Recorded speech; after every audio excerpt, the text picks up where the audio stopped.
Let's talk about United Nations Work and Relief Agency. What is it that the United Nations have for refugees worldwide?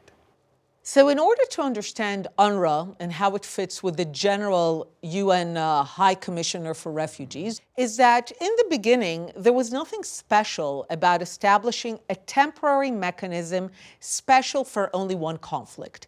They did the same things with Korea. They created UNCRA. The K was for Korea. Why was it a temporary mechanism? Because it was understood that it's going to settle the refugees within a few short years, and then it will be disbanded.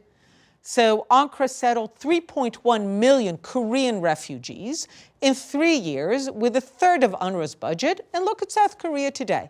It could have been the Palestinians. UNRWA was supposed to do the same thing. For a year and a half, it was supposed to settle several hundreds of thousands of Arab refugees in the West Bank, Gaza, Jordan, Syria, Lebanon, the places to which they fled, and move on, and close down and move on. But after UNRWA was created, when the UN High Commissioner for Refugees was created, the Arabs understood very clearly that if they would be treated according to the universal refugee standards, which do not privilege repatriation or what Palestinians call return, which really just focus on settling refugees and ending the refugee situation so that everyone can move on, they didn't want that.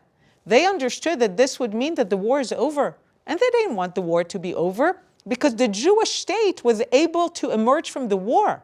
And remember, that's unacceptable. So UNRWA is a weapon to continue the war rather than... Precisely. What they did was secure for themselves a loophole from international standards in order to hijack UNRWA to become a Palestinian mechanism. UNRWA essentially builds the Palestinian identity, but as an identity that is singularly focused on no Jewish state, through the idea of return and revenge. And this is why it always produces violent organizations, because generation after generation, decade after decade, it tells Palestinians, whether they live in Syria or Lebanon, West Bank or Jordan, or Gaza Strip, where you are now is not where you need to build your future.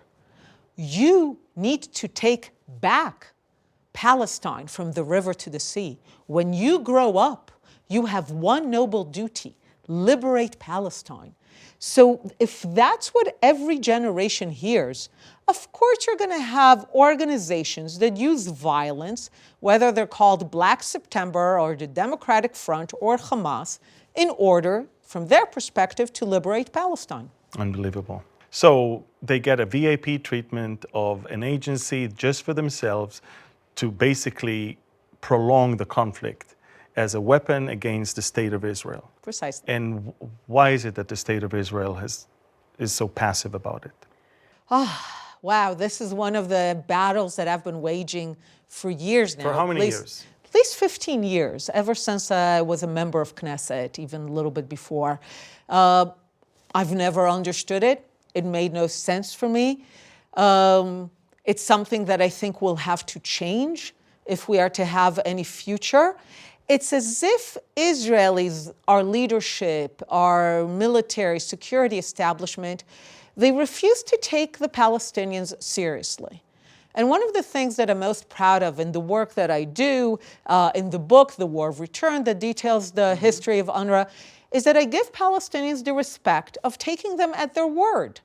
And they say that UNRWA is an agency for the purpose of return. They're even saying it now.